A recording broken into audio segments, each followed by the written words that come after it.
Evangelho, como me foi revelado por Maria Valtorta, capítulo 531. Em Nob, doentes e peregrinos de toda a região.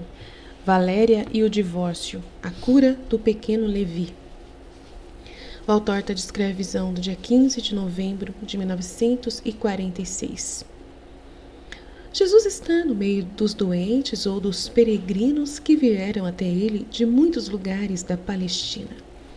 Entre eles há também um navegante de Tiro que um desastre no mar fez que ficasse paralítico. Como ele mesmo conta, foi a queda de um fardo que tombou por causa do balanço do navio. As mercadorias pesadas foram todas para cima dele e o atingiram na espinha dorsal. Ele não morreu, mas está pior do que um morto, porque tendo perdido tudo, quer que os parentes deixem de trabalhar para cuidarem dele.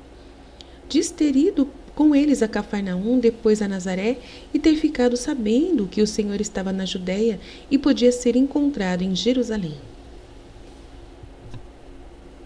Deu-me os nomes dos amigos que te poderiam hospedar, e um galileu de Séforis me disse que tu estás aqui, e eu vim.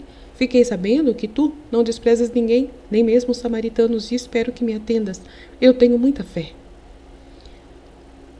A mulher dele não fala, mas estando acocorada perto do pequeno colchão sobre o qual puseram o doente, fica olhando para Jesus com os olhos que suplicam mais do que quaisquer palavras.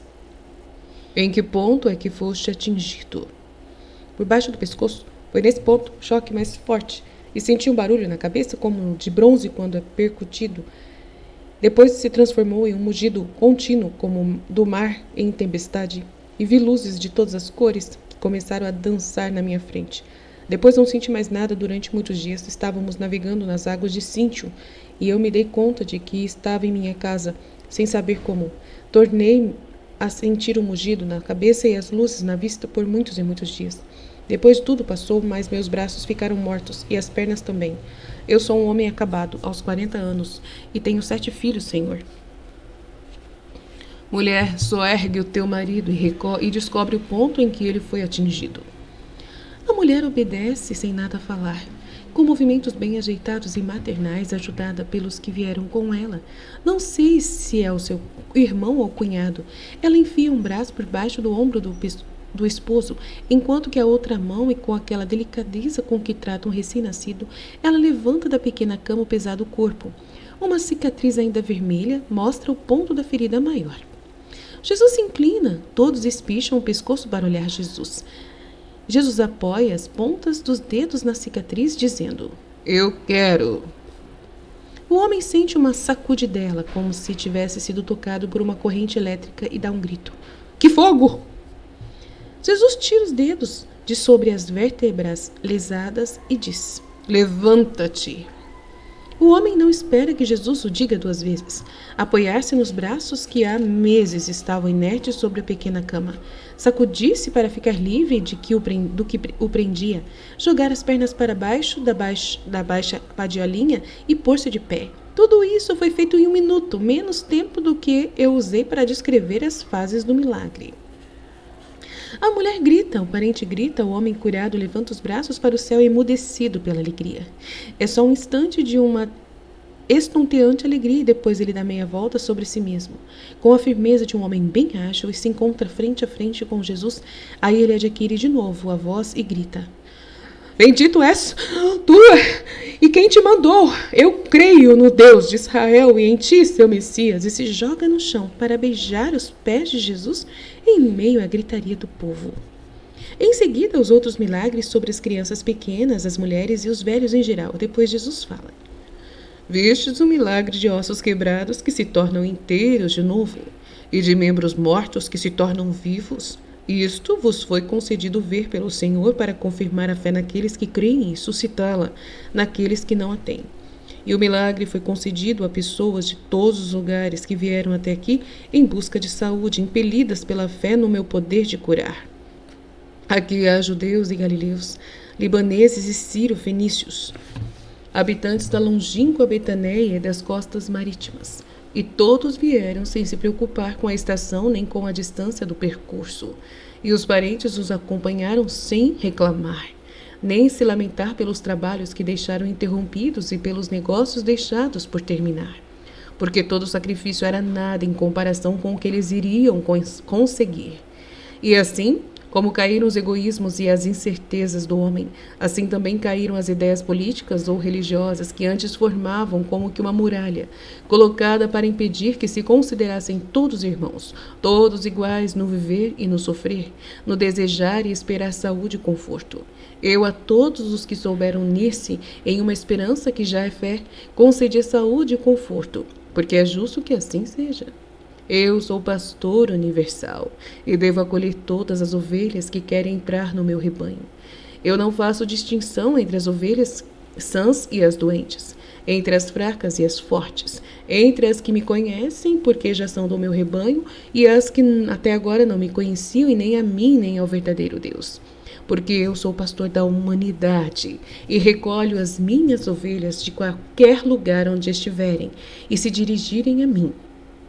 São ovelhas magras, sujas, maltratadas, ignorantes, feridas por pastores que não as amavam e as rejeitaram, dizendo que eram imundas. Mas não há imundície que não possa ser limpa, e não há imundície que, querendo ficar limpa e pedindo para sê-lo, possa ser rejeitada com a desculpa de que está suja. Os bons desejos são suscitados por Deus. Se Ele os suscita, é sinal de que deseja que se tornem realidade. É o próprio Espírito de Deus que pede com orações inefáveis essa assimilação de todos os homens por parte do amor, porque o Espírito de Deus deseja efundir-se e enriquecer-se. Efundir-se amando um número ilimitado de seres, o suficiente apenas para dar conforto à infinitude de amor e enriquecer-se do amor de um número sem limites de seres que são atraídos por ele pela doçura de seus perfumes, porque não é lícito a ninguém desprezar ou rejeitar quem quer entrar no rebanho santo. Isto seja dito para aqueles que entre vós gostam de cultivar nos corações as ideias de muitos em Israel, ideias de distinções e de julgamentos não amados por Deus, porque são contrários aos seus desígnios de fazer de todos os povos um só povo, que leve o nome do Messias por ele enviado. Por enquanto eu falo também àqueles que vieram de fora, as ovelhas que até agora selvagens e que sentem o desejo de entrar no único rebanho do único pastor. E digo, nada os faça desconfiar, nada os envileça. Não existe paganismo nem idolatria, nem vidas diferentes da que eu ensino, que não possam ser regeneradas e rejeitadas, permitindo ao espírito poder refazer-se e tornar-se livre de todas as plantas más, para poder ficar apto, a fim de receber as novas sementes e revestir-se de novas fardas. E isso, mais ainda do que a saúde para os membros, é que deveria empurrar as pessoas para mim, a saúde do espírito. Como? E sirva o que digo tanto para os hebreus da Palestina, como para os hebreus e prosélitos da diáspora, como para os gentios. Como sabeis vir a mim, para que seja tirado de vossas carnes doentes o jugo das enfermidades. Assim sabeis vir, para que seja tirado do vosso espírito o jugo do pecado e do paganismo. Deveríeis todos pedir-me, em primeiro lugar, essa libertação, que é querer o reino de Deus em vós como primeiro milagre.